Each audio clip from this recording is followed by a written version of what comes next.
The hidden contracts, how these forces shape your destiny without permission. You have no idea how many invisible forces are walking beside you every moment of your life, especially if you're one of the chosen ones. And I don't mean chosen by society, religion, or some outer authority. I mean chosen by the frequency of your soul, chosen by the universe to carry a mission that cannot be taught, only remembered. If you're watching this, it's not by accident. You've been followed your entire life. Not just by people, not just by energy, but by 7 dark forces that most spiritual teachings never talk about. These aren't demons in the way religion framed them. They are raw, ancient, primordial frequencies. They don't care about light or dark. They care about truth. And they follow the chosen because you carry something that activates them, potential. Let me be clear. These dark energy forms aren't evil. They're not here to destroy you. They're here to test, refine, and awaken you. Every chosen one encounters them. And if you felt like your life has been under constant spiritual pressure, like you're always on the edge of some invisible war, you're not imagining it. You've been walking with these forces since the moment your soul said yes to its mission. Some of you are already feeling them. You've named them anxiety, depression, sabotage, temptation. But what if those weren't symptoms? What if they were entities, archetypal energies assigned to follow you until you cracked open? The first one is the mirror. It's not a being, it's an energetic law. The mirror follows you to reflect everything unhealed within you through the people around you.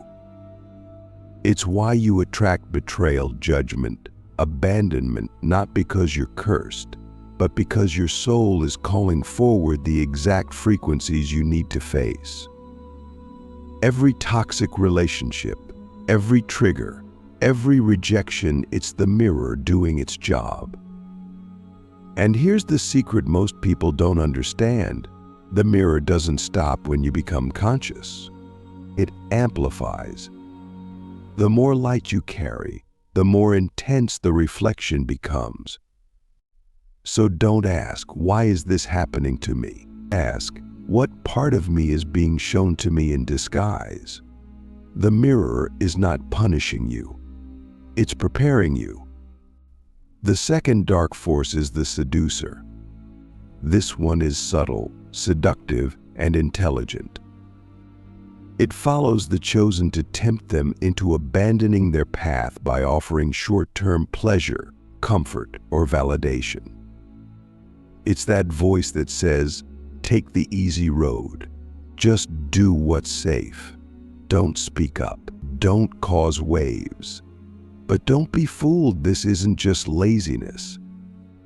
This is a strategic energy that knows how to speak in your voice, wear your face, and convince you that compromise is wisdom. The seducer doesn't want you to fail. It wants you to settle. Because settled souls don't disrupt systems. Settled souls don't shake paradigms. But let me ask you something brutal. Where have you been seduced into silence? Where have you traded your power for peace? You think you're protecting your energy, but you might be protecting your ego. The third is the watcher. This one is eerie. It doesn't act, it observes. You feel it late at night when you're alone and the air is thick and electric. The watcher follows chosen ones because it studies frequency. It waits for moments when your energy dips, when you're in doubt, grief, fear, and then it moves closer. It doesn't invade, it echoes. You start hearing your own worst thoughts louder. You start questioning your sanity. But here's the truth. The watcher is not here to destroy you. It's here to reveal how easily your own mind can become your prison. If you felt like you were being watched, like your thoughts weren't your own, like you were spiraling without cause, you felt the watcher. And the only way to disarm it is through presence, stillness, breath, because it cannot feed on a soul that has returned to its center.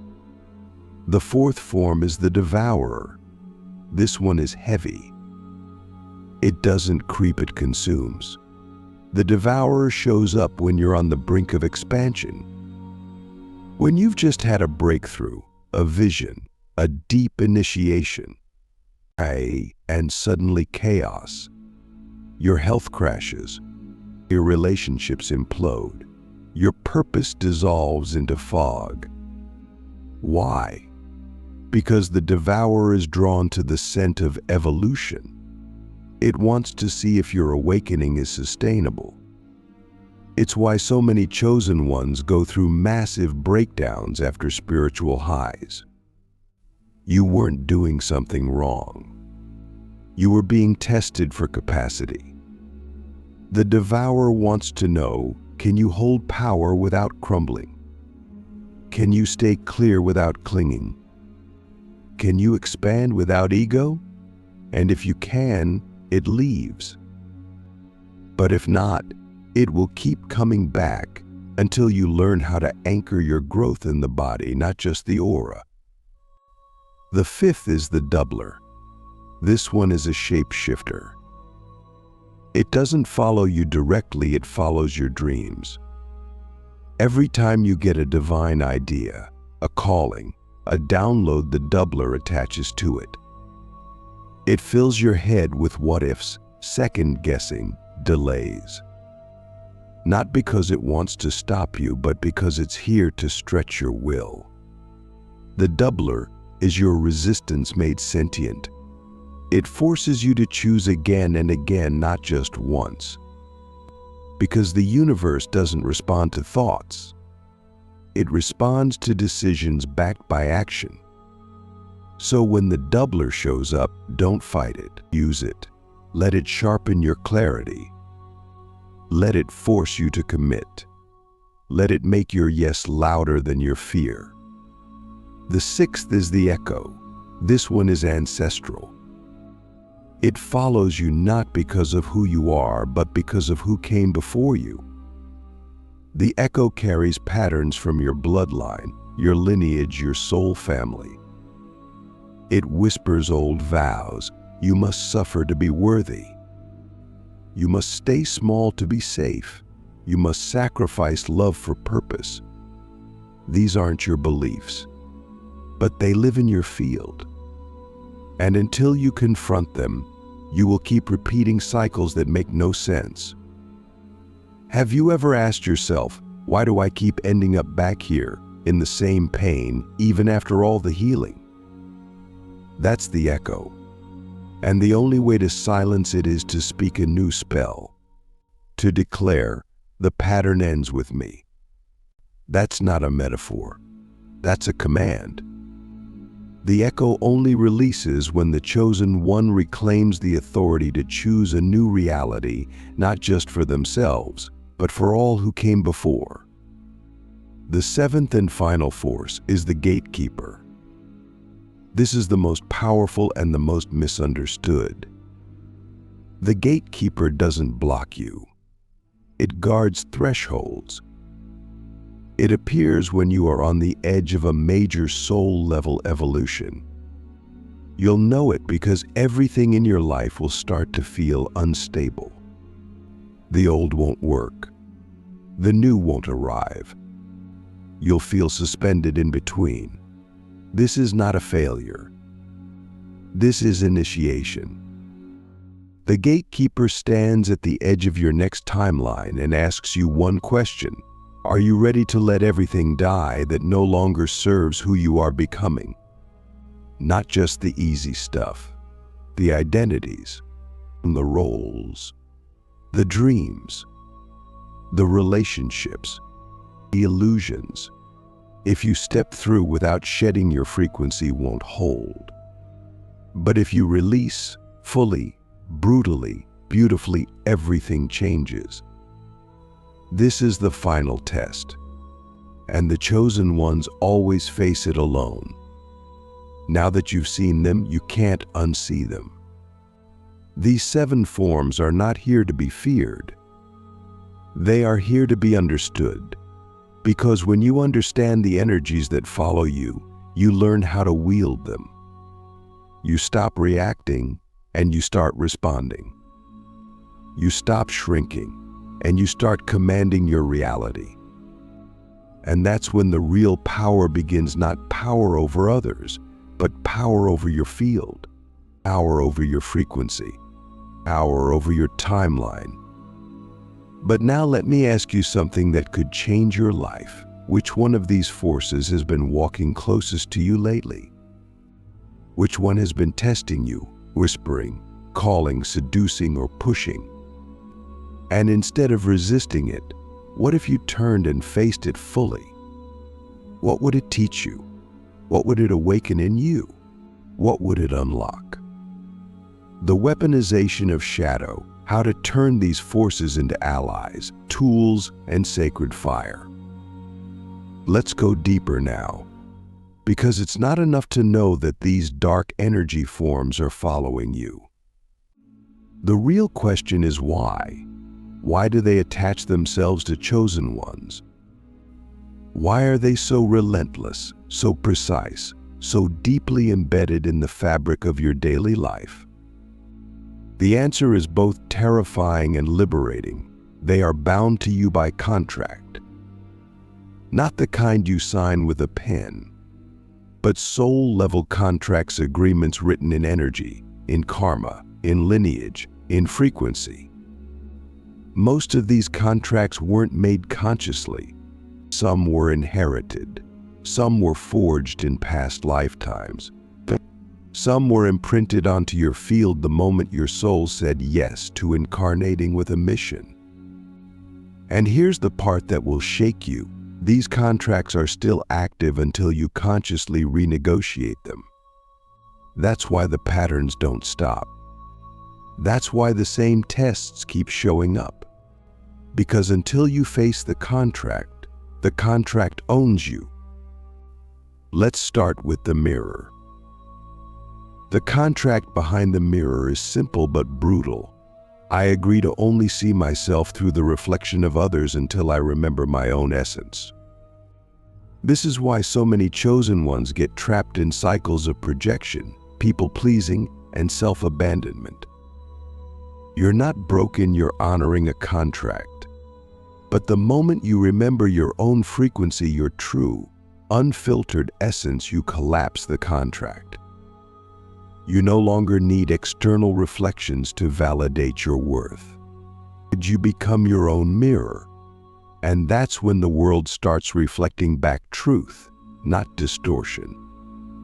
Now think about the seducer. The hidden contract here is this: I agree to be tempted by illusions of comfort until I choose truth over ease, purpose over pleasure, destiny over distraction. This contract is ancient.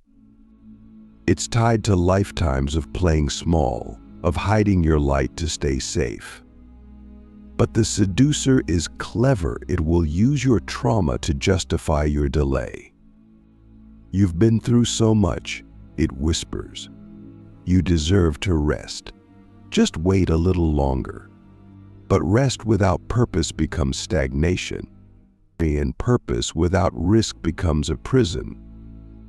So you must ask yourself, what part of me is still negotiating with safety instead of aligning with sovereignty? Then there's the watcher. Its contract is cold and subtle. I agree to be observed by unseen forces until I become unshakable in my own presence. You see, the watcher doesn't just follow at records. It studies. It analyzes your energetic blueprint. And it's always waiting for one thing: leakage. When you leak energy through doubt, fear, comparison, or shame, it watches. And in that watching, it amplifies. not because it wants to destroy you, but because it wants to see if you'll seal your field. This contract ends the moment you master presence. When your mind is no longer a storm, when your field is no longer porous, the watcher loses its grip. It can't study what becomes invisible through self-certainty. Now the devourer. The contract here is the most painful. I agree to be consumed by chaos every time I expand, until I learn to integrate my power in the physical realm. This is why so many spiritual awakenings are followed by collapse. Because you're accessing multidimensional energy, but you haven't yet built the structure to hold it. The devourer is a stress test. It's a pressure chamber. It's not here to punish you, it's here to see if you can embody expansion. Can your nervous system hold the frequency of your next level? Can your relationships hold your truth? Can your habits hold your vision? If not, the devourer comes in to clean house. But when you build your inner structure, ritual, rhythm, embodiment, the contract dissolves. You no longer expand and crash. You expand and anchor. The doubler's contract is perhaps the most common. I agree to question my path endlessly until my decision becomes my devotion. Doubt is not the enemy. Indecision is. The doubler exists to test how deeply you've committed. It will throw every question at you. What if this isn't your purpose? What if you're wrong? What if no one understands you? And if you pause, it grows. But if you decide again and again, it weakens. This is why clarity is not a feeling, it's a choice. The contract ends when your yes becomes a frequency, not a mood. When you no longer ask if you're ready, but simply act like it. Now the echo. This one is generational. Its contract reads, I agree to carry the unresolved cycles of my lineage until I declare myself the breaker of patterns and the builder of codes. That's deep. Because you weren't just born with your own karma, you were born into an inherited field. You feel grief that isn't yours. You carry shame that was passed down. You relive stories that started centuries ago. And until you interrupt the pattern, the echo persists. But here's the key. You don't interrupt ancestral cycles through rebellion. You interrupt them through ritual, through conscious choice, through speaking the unspeakable, through writing new soul contracts, not just for yourself, but for everyone who came before and will come after. When you do that, the echo becomes an ally. It starts to carry your new codes forward. Finally, the gatekeeper. Its contract is sacred. I agree to face death before rebirth, to lose my identity before I claim my essence. This is the hardest contract to accept, because it requires absolute surrender. The gatekeeper doesn't care about your goals. It cares about your truth, and it will strip away everything you think you are until only the essence remains. That's why it shows up right before breakthroughs. It's not blocking you, it's testing your readiness. Not just for success, but for soul congruence. Can you handle what's on the other side of the door? Can you carry your vision without becoming distorted by it? If yes, the gatekeeper steps aside. If not, it makes you wait. Not out of cruelty, but out of protection. So now we ask, what contracts are still running your life without your conscious consent? What would happen if you sat down not with fear, but with reverence and rewrote them? Not to escape these energies, but to reassign them? Because here's the truth, these forces are not just following you. They are waiting for instruction. They are waiting for you to step into authorship, and to say, I see you, I understand you, and now I redirect you. That's the next phase of mastery. Not avoidance, not spiritual bypassing, but spiritual authorship. You don't fight darkness, you lead it. You don't exile shadow, you commission it. You say, devourer, you no longer get to destroy my life. You now remind me to anchor my expansion. You say, watcher, you no longer get to amplify my doubt. You now sharpen my presence. You say, echo, you no longer repeat the past, you now carry my legacy forward. This is not fantasy. This is energetic law. And once you begin to speak to these forces like sovereign beings, they respond. Because they follow the chosen not to punish but to prepare. They've been assigned to you not by mistake but by design. The question is, will you keep running from them? Or will you invite them into your court and give them a new role in your kingdom? Now that you've seen the truth, now that you've understood that these 7 dark forces are not just following you, but are contracted to you, we reach the most powerful part of the journey. Because wisdom without embodiment is just philosophy. And understanding without action is just entertainment. This is where we take everything you've learned and turn it into sacred fire. This is where you stop surviving your shadow and start weaponizing it. Let me say it again. You were never meant to avoid these energies. You were meant to wield them, to make them tools, to make them guardians, to make them part of your arsenal. Because the chosen ones are not just here to awaken. We are here to lead. And you cannot lead a world in shadow if you have not learned to lead the shadows within yourself. Let's start with the mirror. You've seen how it reflects your wounds. But what if you turned it around? What if you used the mirror not just to see your pain, but to project your power? Every room you walk into is a mirror. Every person you meet is a mirror. That means you can train the field to reflect your highest frequency back to you. You do this by becoming deliberate with your embodiment. Walk like you already are the one. Speak like your voice is a code. Move like every part of you matters. The mirror will adapt. It's not loyal to your wounds, it's loyal to whatever you believe you are. So shift the belief, and the mirror becomes your amplifier. The seducer, you've seen how it tempts you to delay your path. But now you use it as a compass. Seduction only works when it touches something unclaimed.